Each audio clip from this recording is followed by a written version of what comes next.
Cricket ప్రేమికులకు పండగ వచ్చేసింది. 2 నెలల పాటు నాన్ స్టాప్ ఎంటర్టైన్మెంట్ అందించే ఐపీఎల్ 2026 రణరంగం సిద్ధమైంది. ఈసారి మరిన్ని కొత్త రూల్స్, కొత్త కెప్టెన్లు మరియు భారీ అంచనాలతో సీజన్ మొదలవుతోంది.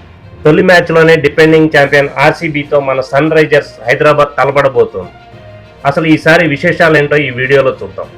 మార్చి 28న బెంగళూరులోని చిరస్వామి స్టేడియంలో గ్రాండ్ ఓపెనింగ్ జరగనుంది. గత సీజన్ విజేతగా నిలిచిన రాయల్ ఛాలెంజర్స్ బెంగళూరు ఈసారి సొంత గడ్డపై వేటను ప్రారంభిస్తోంది. అయితే ఈసారి సన్ రైజర్స్ టీం కూడా చాలా బలంగా కనిపిస్తోంది. ముఖ్యంగా ఇషాన్ కిషన్ సన్ రైజర్స్ కు తాత్కాలిక కెప్టెన్ గా వ్యవహరించబోతుండటం విశేషం. అటు కోహ్లీ, ఇటు ట్రావిస్ హెడ్ల మధ్య బ్యాటింగ్ వార్ చూడడానికి ఫ్యాన్స్ ఈగర్ గా వెయిట్ చేస్తున్నారు. ఈసారి బీసీసీఐ కొన్ని కఠినమైన రూల్స్ తెచ్చింది. ప్రాక్టీస్ సెషన్లలో ఎల్ఈడి బోర్డులను కొడితే జరిమానా, డ్రెస్ కోడ్ పాటించకపోతే ఫైన్ వంటి ఆసక్తికరమైన నిబంధనలు ఉన్నాయి. అలాగే గాయాల వల్ల RCB star bowler Josh Hazlewood మొదటి కొన్ని మ్యాచ్లకు దూరం కావడం ఆ జట్టుకు ఎదురు దెబ్బ. ఇక సిఎస్కేలో శామ్ కరన్ స్థానంలో దశున్ షనక వచ్చి చేరారు. ఇలాంటి మార్పులతో ఈ సీజన్ మరింత రసవత్తరంగా మారనుంది.